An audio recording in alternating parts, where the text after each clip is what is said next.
Good evening friends, welcome back to the channel campus student. మనకి third place ఉంటుందా ఉండదా అని చాలా మంది అడుగుతున్నారు. బికాస్ సెకండ్ ప్లేస్ అలాట్మెంట్ నిన్న నైట్ ఆల్మోస్ట్ నియర్లీ 10కి జరిగింది నైట్. సో చాలా మంది వెయిట్ చేసి రిలీజ్ అవుతుందా కాదా అని పెద్ద టెన్షన్లు ఉండే మన వాళ్ళు. నేను చెప్పిన ఆల్రెడీ విన్నర్ సార్కి ఫోన్ చేసిన, వస్తుందని చెప్పిండు, నైట్ 8 వరకే వస్తుందని చెప్పిండు. అది 8 కాస్త 10 అయింది. నేను కూడా రాదేమో అనుకుని ఫోన్ పక్కన పెట్టిన, అది వచ్చింది. ఓకే, ఎనీవే కంగ్రాచులేషన్స్ అందరికీ, మంచి మంచి సీట్స్ వచ్చిన వాళ్ళందరికీ. సో ఇక్కడ మెయిన్ పాయింట్, థర్డ్ ప్లేస్ అనేది ఉంటుందా ఉండదా. ఆబ్వియస్లీ లాస్ట్ ఇయర్ ఉంది, అంతకుముందు ఇయర్ కూడా ఉంది. సో ఈ ఇయర్ కూడా కంపల్సరీ థర్డ్ ప్లేస్ అనేది పెడతారు. ఒకవేళ థర్డ్ ప్లేస్ పెట్టకపోతే second place and final place అని ఇస్తారు. ఇప్పుడు ఎడ్సెట్కి second place last, second and final place అని ఇస్తారు. ఐసెట్కి కూడా అంతే, second place and final place అని ఇస్తారు. బట్ సిపికెట్లో compulsory every year third place conduct చేస్తుండ్రు. 99% ఈ ఇయర్ కూడా థర్డ్ ప్లేస్ అనేది కండక్ట్ చేస్తారు. సో టెన్షన్ అవసరం లేదు. And third place is final place. Okay, you got the point right. Third place final place అది ఎప్పుడు ఉంటుంది అని చెప్పేసి క్వశ్చన్ మార్క్. ఇప్పుడు సెకండ్ ప్లేస్లో అలాట్మెంట్ ఎవరికైతే అయిందో గుర్తుపెట్టుకోండి, కంపల్సరీ October 24 లోపు టీసీలు ఇచ్చి మీరు జాయిన్ అవ్వండి. ఎవరెవరికైతే సెకండ్ ప్లేస్లో సీట్ రాలేదో మీరు లాగిన్ అయ్యి చూసుకుంటే అక్కడ ఫస్ట్ ప్లేస్ సీటే చూపిస్తుంది. అన్న ఫస్ట్ ప్లేస్ సీటే అలాట్ అయింది మళ్ళీ అంటారు. అలాట్మెంట్ కాదండి అది. ఫస్ట్ ప్లేస్ సీట్ ఎందుకు చూపిస్తుంది అంటే సెకండ్ ప్లేస్ సీట్ రాలేదు. సో ఫస్ట్ ప్లేస్ సీట్ ఉంటుంది. నేను ఏం చెప్పిన, స్టార్టింగే చెప్పిన, సెకండ్ ప్లేస్లో సీట్ రాకపోతే ఫస్ట్ ప్లేస్ సీటే ఉంటుంది అని చెప్పిన, ఆన్లైన్ సెల్ఫ్ రిపోర్ట్ చేస్తే. సో సెకండ్ ప్లేస్లో సీట్ రాని వాళ్ళకి ఇప్పుడు లాగిన్ అయ్యి చూస్తే ఫస్ట్ ప్లేస్ సీటే చూపిస్తుంది. ఓకే, అంటే ఫస్ట్ ప్లేస్ సీట్ ఉంది. కాలేజీలో జాయిన్ కాకుండా అయినా ఆ సీట్ అట్నే ఉంటుంది, ప్రాబ్లం లేదు. సో సెకండ్ ప్లేస్లో సీట్ వచ్చిన వాళ్ళు అక్కడ పోయి జాయిన్ కాదు. సెకండ్ ప్లేస్లో సీట్ రాని వాళ్ళు ఆబ్వియస్లీ ఫస్ట్ ప్లేస్ సీటే చూపిస్తుంది లాగిన్ అయితే, అక్కడ పోయి జాయిన్ కాదు. మనకి October 24 is the last date compulsory. 24 అంటే మనకి 23, 24, ఈరోజు 22 అయిపోయింది ఆల్రెడీ. ఓకేనా, సో 22 అనేది అయిపోయింది. ఇంకా 2 డేట్సే ఉన్నాయి, 23, 24, జస్ట్ 2 డేసే ఉన్నాయి. ఈ 23, 24లో వెళ్ళి జాయిన్ కాకపోతే 25th వరకు మీ సీట్స్ క్యాన్సిల్ అయిపోతాయి. ఎవరెవరైతే జాయిన్ కాలేరో వాళ్ళకి చెప్తున్నా. సో 2 డేసే టైం ఉంది. ఒరిజినల్ టీసీ, రిమైనింగ్ అన్ని కోర్స్ ఒరిజినల్స్ ప్లస్ ఒక సెట్ జిరాక్స్లు కూడా తీసుకెళ్ళండి. ఒక 2 సెట్ల జిరాక్స్లు, ఒరిజినల్స్ కూడా తీసుకెళ్ళండి. బట్ కాలేజ్ వాళ్ళు తీసుకునేది, యూనివర్సిటీ వాళ్ళు తీసుకునేది మాత్రం నార్మల్గా టీసీ ఒరిజినల్, రిమైనింగ్ అన్ని జిరాక్స్లు తీసుకుంటారు. అండ్ వెరిఫై చేస్తారు, like original 10th memo, inter memo, degree memo చూసి మీకే ఇస్తారు. టెన్షన్ అవసరం లేదు.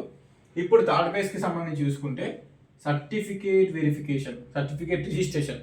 ఇప్పుడు ఫస్ట్ ప్లేస్లో, సెకండ్ ప్లేస్లో ఆల్రెడీ ఆన్లైన్ వెరిఫికేషన్ చేసుకున్న వాళ్ళు థర్డ్ ప్లేస్లో అవసరం లేదు.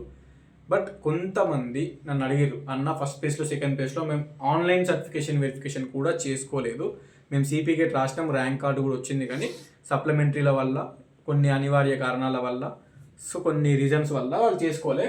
ఈ ఆన్లైన్ వెరిఫికేషన్ చేసుకోవచ్చు. దీనికి మేబీ 2 to 3 days టైం ఇస్తారు అంతే. ఫైనల్ పేస్ కదా, థర్డ్ పేస్ అనేది ఫైనల్ పేస్, ఎక్కువ టైం అనేది ఉండదు. జస్ట్ 2 to 3 daysలోనే మనకి వెరిఫికేషన్ పెడతారు. ఎవరో కొంతమంది ఉంటారు, కొన్ని వందల మంది మాత్రం ఉంటారు. అది 100, 200 మంది ఎంత ఉంటుందో తెలియదు, 100sలోనే ఉంటారు. వాళ్ళు వెరిఫికేషన్ చేసుకోవచ్చు. ఆల్రెడీ వెరిఫికేషన్ ఫస్ట్ ప్లేస్లో, సెకండ్ ప్లేస్లో చేసుకున్న వాళ్ళు, ఆల్రెడీ అప్రూవ్ అయిన వాళ్ళకి అవసరం లేదు. Next direct web options. ఇక దీనికి కూడా 1 day or 2 days, 1 to 2 days అంతే, ఎక్కువ టైం ఉండదు. జస్ట్ 1 day or 2 days అనేది టైం ఇస్తారు. థర్డ్ పేజ్ వెబ్ ఆప్షన్స్ పెట్టుకోవచ్చు. అండ్ మనకి నెక్స్ట్ అలాట్మెంట్ అవుతుంది. అలాట్మెంట్ అయిన తర్వాత ఒక 2 days టైం ఇస్తారు. దేనికి, కాలేజీలో జాయిన్ కానీ 2 days టైం ఇస్తారు. అసలు ఈ మొత్తం థర్డ్ పేజ్ ఎప్పుడు స్టార్ట్ అయ్యిందంటే మనకి October 24th మనకి కంప్లీట్ అయిపోతుంది. ఇది సెకండ్ పేజ్కి సంబంధించిన రిపోర్టింగ్ అయిపోతుంది. October 24th రోజు సెకండ్ పేజ్కి సంబంధించిన అలాట్మెంట్ అనేది, రిపోర్టింగ్ టు ద కాలేజ్ అయిపోతుంది 24th రోజు.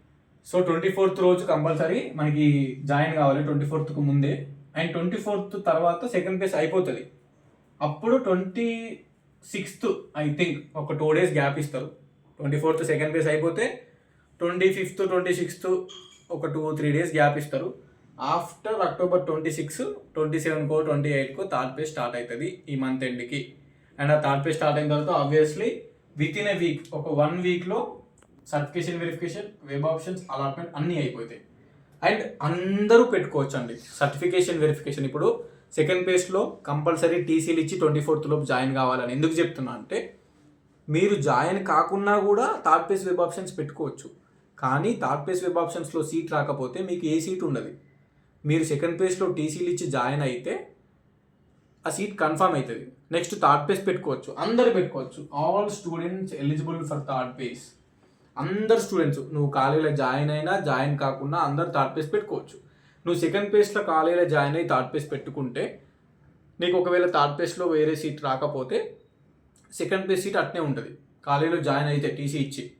సో అందుకే టీసీలు ఇచ్చి జాయిన్ అయ్యి థర్డ్ పేజ్ ట్రై చేసుకోరు. ఒకవేళ థర్డ్ పేజ్లో అలాట్మెంట్ అయితే ఆ సెకండ్ పేజ్ సీట్ అనేది క్యాన్సిల్ అయిపోతుంది. ఆ డాక్యుమెంట్స్ రిటర్న్ ఇస్తారు, థర్డ్ పేజ్లో వెళ్ళి సబ్మిట్ చేసి జాయిన్ కావాలి.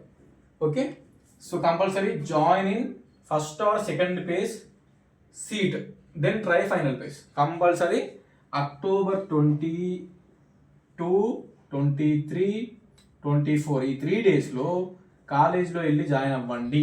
మీకు ఫస్ట్ పేజ్ సీట్ ఉంటే ఫస్ట్ పేజ్ సీట్లో, సెకండ్ పేజ్లో వేరే సీట్ వస్తే అక్కడ ఏ సీట్ ఉంటే ఆ సీట్లో వెళ్ళి జాయిన్ అవ్వండి. And then try for third phase. Compulsory final phase అనేది 99.9999% ఉంటుంది. ఎవ్రీ ఇయర్ చూస్తున్నాం కాబట్టి. So that is the point. Tension ఏం పెట్టుకోకండి. You can try for third phase. And third పేజ్లో కూడా ప్రాబబిలిటీ ఆఫ్ గెటింగ్ సీట్స్ అనేది ఉంటుంది ఎంతో కొంత. ఎందుకంటే ఇప్పుడు ఒక్కొక్కరు 2 సబ్జెక్టులు రాస్తారు, ఒక్కొక్కరు 3 సబ్జెక్టులు రాస్తారు. ఒక్కొక్క స్టూడెంట్కి 2 సబ్జెక్టులకి ఇప్పుడు సెకండ్ పేజ్లో ఉస్మానియాలో అలాట్ అయింది. ఆ స్టూడెంట్ ఒకటే సబ్జెక్ట్ సెలెక్ట్ చేసుకుంటాడు, ఇంకో సబ్జెక్ట్ క్యాన్సిల్ అయిపోతుంది. నాకు తెలిసిన సిస్టర్ ఉంది, ఉస్మానియాలో ఒక సీట్ వచ్చింది, కోటి యూనివర్సిటీలో ఒక సీట్ వచ్చింది. తను ఇప్పుడు కోటిలో జాయిన్ అవుతుంది, ఆ ఉస్మానియా సీట్ క్యాన్సిల్ అయిపోతుంది, థర్డ్ ప్లేస్లో వేరే వాళ్ళకి వెళ్ళిపోతుంది. ఆ విధంగా థర్డ్ ప్లేస్లో కొన్ని, ఇప్పుడు ఒక సిస్టర్ మెసేజ్ చేసింది, ఇంకో సిస్టర్ ఎవరో నాకు తెలియదు, అన్న మా పేరెంట్స్ ఒప్పుకుంటలేరు అంత దూరం పంపించాలంటే అని చెప్పేసి ఉస్మానియా సబ్ క్యాంపస్ ఏదో వచ్చింది. థర్డ్ ప్లేస్లో ఇక్కడ దగ్గర ఉన్న గవర్నమెంట్ కాలేజ్ పెట్టుకుంటా అన్న అని చెప్పింది. ఆ విధంగా కొన్ని రీజన్స్ వల్ల కొంతమంది వెళ్ళిపోతారు. సెకండ్ ప్లేస్లో అలాట్ అయిన కాలేజ్లో జాయిన్ కాకుండా థర్డ్ ప్లేస్లో వెళ్ళిపోతారు వేరే. అప్పుడు ఏమవుతుందంటే ఆ సీట్ అనేది థర్డ్ ప్లేస్లో వేరే వాళ్ళతో ఫిల్ చేస్తారు. So probability of getting Osmania main campus or other campuses or Osmania sub campus రానికి ఛాన్స్ ఉంది. అట్లీస్ట్ ఒక 2కో 3కో ఒక్కరికో అయినా మనకి ఛాన్స్ ఉంటుంది రానికి ఒక క్లాస్లో. సో ట్రై చేయండి. Okay, all the best to each and everyone. Doubts ఉంటే కింద కమెంట్ చేయండి, డెఫినెట్లీ రిప్లై ఇస్తా. ఉంటా మరి. Signing off, it's campus student. Thank you so much for watching this video till. And మీ మనలందరికీ ఎవరెవరైతే లైక్ సిపికి థర్డ్ పేజ్ కోసం వెయిట్ చేస్తున్నారో compulsory share this video to all your friends who have written సిపికిట్. ఎందుకంటే ఫైనల్ పేజ్ ఇది compulsory ఉంటుంది అని చెప్పడానికి ఈ వీడియో చేసిన. డన్. ఉంటా మరి. Signing of. This is your campus student.